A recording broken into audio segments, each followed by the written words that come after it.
大家好，这里是胡老啊。本次为大家带来由 SRC 在2017年推出的会场限定假面骑士铠武圣轰铠甲。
好的，看完前面的片段，让我们把视角回到测评中来。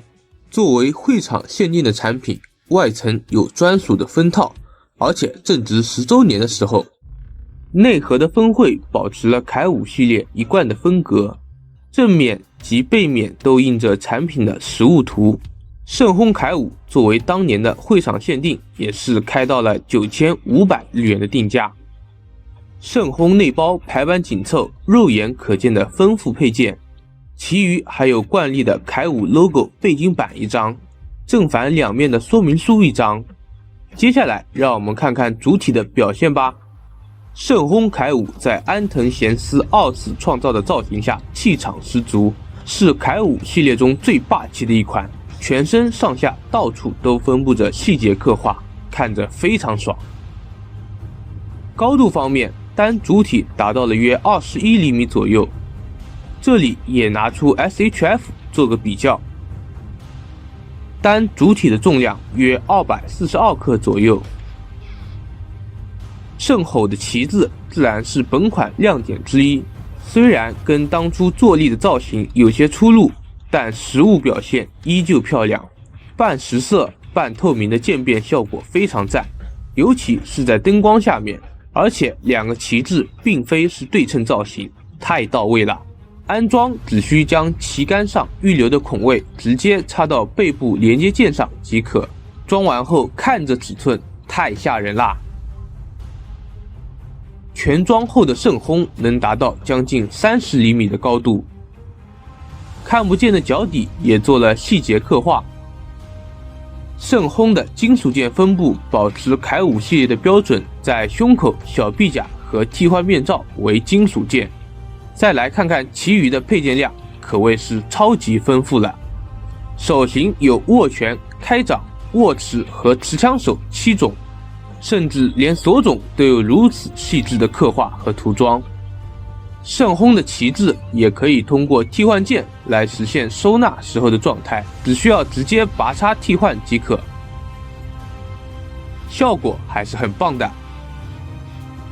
下面让我们看看2次设计的火神大臣 DJ 枪，这外观和造型设计我直接给100分，将剧中造型改成了15世纪真实火神枪的模样，并且很好的融合了 DJ 枪本身的元素。剧中手搓转盘的位置就像整把枪动力输出的部分一样，非常的哇塞啊，有点联想到动漫甲铁城的卡巴内瑞，并且握把处的火神击锤也可以单独进行活动。剧中将锁种装到武器上来释放大招的设定， SRC 这也给还原了出来，不过装位很细，安装可得小心点啊。这效果一点都不违和，太 nice 了。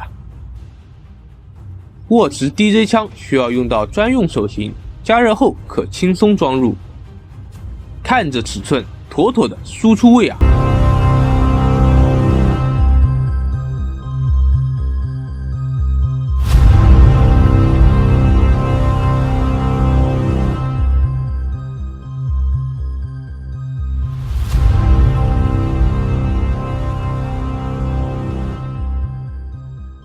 拔下握把，拆下导轨，将大刀刃装入卡槽中，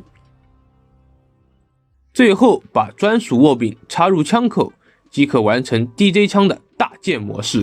这下尺寸更大，太离谱啦！刀刃部分为透明件，灯光下依旧漂亮。跟无双军刀大小对比一下，握持只需将剑柄捅进手型中即可，可惜这大剑实在太重了。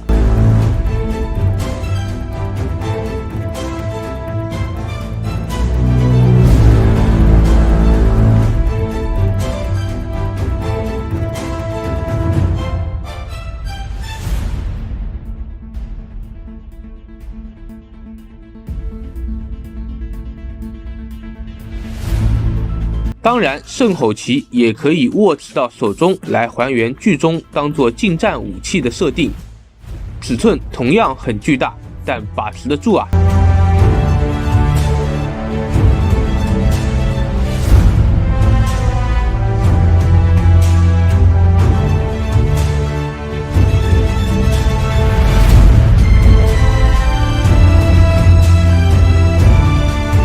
接下来演示一下衣架模式的组装流程，也是 SRC 铠武系列的传统特色之一了。不过圣轰铠甲不需要拆得很彻底，组完后是最像衣架的一款。根据说明书上的流程拆下所需部件，然后安装到衣架零件上即可。整个过程比较流畅，没有需要大力出场的地方。最后将头部安装上，本体部分就完成啦。跟其他铠甲不同的是，圣轰旗帜也有专门的支架来一起展示，装好后还立得很稳。标配的背景板折叠一下，最后将大剑放到武器架上。1、2、3，太他妈帅了！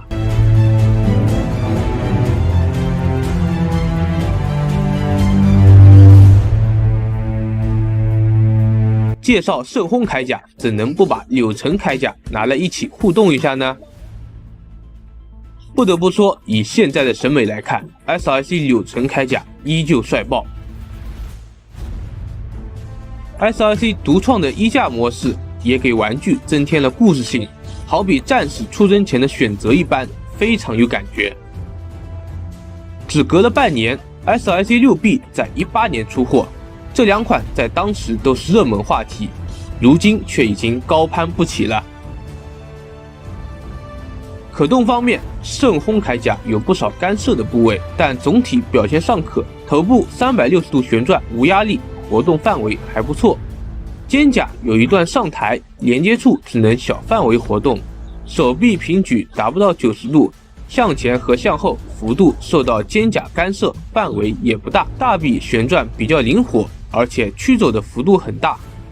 此外，手腕关节还有小范围的活动。腰部为球形关节，旋转一周无压力，可惜前后幅度受到装甲的阻挡，范围并不大。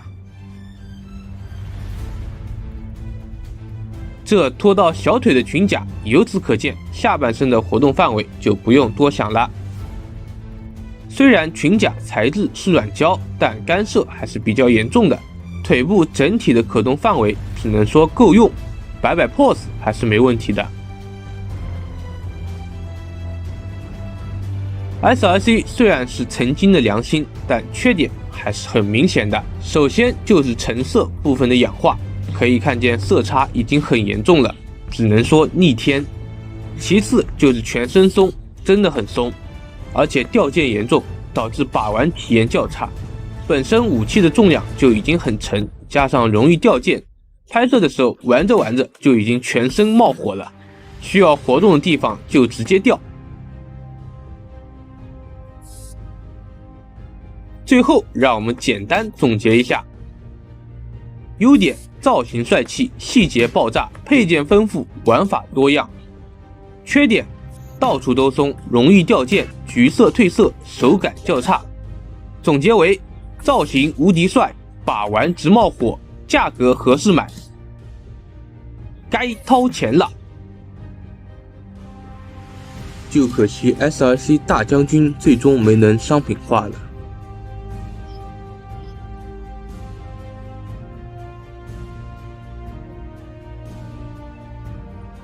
我是胡老，感谢大家的收看，我们下期再见。